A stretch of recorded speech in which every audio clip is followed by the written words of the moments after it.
আমার হাসব্যান্ড এবছর কোরবানি দেয়নি, প্রতি বছর দেয়। তো এবছর আল্লাহ তৌফিক দেয়নি। কিন্তু আমার মা মেয়ে কুরবানি দেয়নি জানতে পেরে মা এবছর আমার জন্য মাংস পরিমাণে বেশি রেখেছে। প্রতি বছরই রাখে এবং পাঠিয়ে দেয়।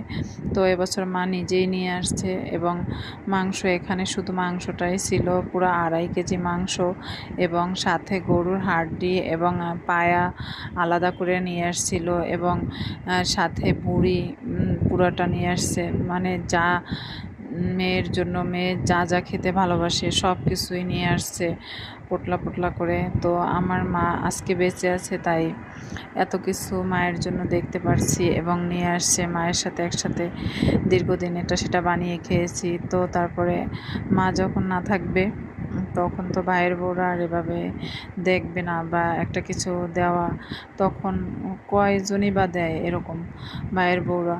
মা বাবা যতদিন আছে ততদিন সন্তানদের খোঁজ খবর নেয়, একটা কিছু পাঠায়, নিয়ে আসে।